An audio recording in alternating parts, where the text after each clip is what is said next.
महाभारत की कहानी की अलग अलग विद्वान अलग अलग तरह से व्याख्या करते हैं। महाभारत की कहानी में ऐसा बहुत कुछ हुआ है जिसकी कल्पना कर पाना भी मुमकिन नहीं था। इस श्रेणी में द्रौपदी के 5 भाइयों की पत्नी होना मुख्य तौर पर देखा जा सकता है।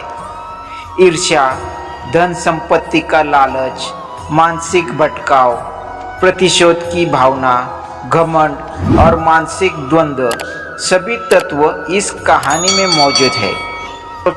विभिन्न स्रोतों के अनुसार महाभारत से संबंधित कई लोकप्रिय कथाएं भी मिलती है, जिसमें से एक है जाम्बुल अध्याय, जिसमें द्रौपदी अपने राज का खुलासा करती है। द्रौपदी 5 पांडवों की पत्नी थी, लेकिन वह अपने 5 पतियों को प्यार नहीं करती थी।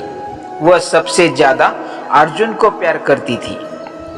लेकिन दूसरी तरफ अर्जुन द्रौपदी को प्यार नहीं करते थे, क्योंकि वह कृष्ण की बहन सुभद्रा से प्यार करते थे। एक प्रचलित कथा के अनुसार जब पांडवों का निर्वासन का दुख भोगना पड़ा, उस समय 12वें वर्ष के समय द्रौपदी ने एक पेड़ पर पके हुए जामुनों का गुच्छा लटकते देखा और उसे तोड़ लिया।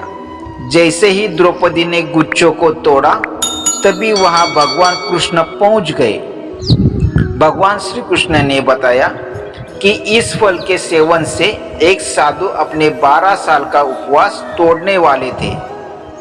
चूंकि अब यह फल तुमने तोड़ लिया है, जिससे पांडव उस साधु के प्रकोप का शिकार होंगे। यह सुनकर पांडवों ने श्री कृष्ण से सहायता मांगी। इतना कहने पर भगवान श्री कृष्ण ने पांडवों से कहा कि इसके लिए सभी को पेड़ के नीचे जाकर केवल सत्य वचन ही बोलने होंगे, तभी फल अपने स्थान पर दोबारा लग सकता है।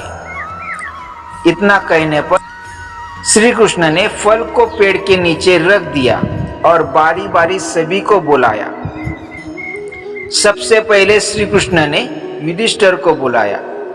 युधिष्ठिर सत्य बोलते हुए कहते हैं कि दुनिया में सत्य, ईमानदारी, सहिष्णुता का प्रसार होना चाहिए, जबकि बेईमानी और दुष्टता का सर्वनाश होना चाहिए। यही नहीं, युधिष्ठिर ने पांडवों के साथ घटित अवांछनीय घटनाओं के लिए द्रौपदी को दोषी ठहराया।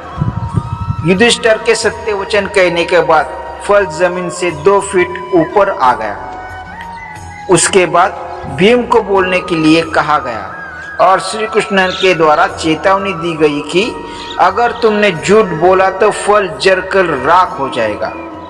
तभी भीम ने सभी के समक्ष सत्यता को स्वीकारते हुए कहा कि खाना, युद्ध, नींद और यौन इच्छा के प्रति वह कभी भी कम आसक्ति नहीं होते हैं और वह धृतराष्ट्र के सभी पुत्रों को मार देने की प्रतिज्ञा लेते हैं और साथ ही वह उनके वज्र का अपमान करने वाले व्यक्ति को मृत्यु के घाट उतार देने की भी प्रतिज्ञा लेते हैं। इसके बाद फल 2 फीट और ऊपर चला आता है।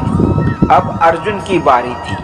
अर्जुन ने कहा कि मुझे प्रतिष्ठा और प्रसिद्धि काफी पसंद है और जब तक मैं युद्ध में कर्ण को नहीं मार दूंगा, तब तक मेरे जीवन का उद्देश्य पूरा नहीं होगा। इसके लिए मैं किसी भी हद तक जा सकता हूँ, चाहे मुझे धर्म के विरुद्ध ही क्यों ना जाना पड़े। इतना कहने पर फल थोड़ा और ऊंचा आता है। अर्जुन के बाद नकुल और सहदेव ने भी कोई रहस्य नहीं छिपाया। अंत में द्रौपदी की बारी आई। द्रौपदी ने सत्य बताते हुए कहा कि मैं अपने 5 पतियों की नैनेंद्री हूँ, लेकिन मैं उन सभी के दुर्भाग्य का कारण हूँ और बिना सोच विचार कर किए गए अपने कार्यों के लिए पछता रही हूँ। लेकिन द्रौपदी के यह सब बोलने के बाद भी फल ऊपर नहीं आ गया। तब श्री कृष्ण ने कहा कि द्रौपदी, कोई रहस्य तो छिपा नहीं रही हो। तब द्रौपदी ने अपने पतियों की ओर देखते हुए कहा, मैं आप 5 से प्यार करती हूँ, लेकिन मैं किसी और एक पुरुष से भी प्यार करती हूँ और वह है कर्ण। जिससे जाति की वजह से विवाह होने का पछतावा होता है। अगर मैंने कर्ण से विवाह किया तो शायद मुझे इतना दुख नहीं झेलने पड़ते और न ही इस तरह के कड़वे अनुभव से होकर नहीं गुजरना पड़ता। यह सुनकर पांचों पांडव हैरान रह गए, लेकिन किसी ने कुछ कहा नहीं। द्रौपदी के सारे रहस्य खोलने के बाद श्री कृष्ण के कहे अनुसार फल वापस पेड़ पर पहुंच गया।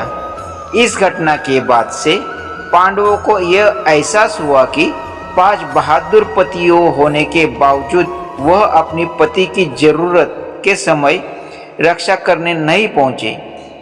जब द्रौपदी को उनकी सबसे ज्यादा जरूरत थी तो वे कभी उसके साथ खड़े ही नहीं हुए।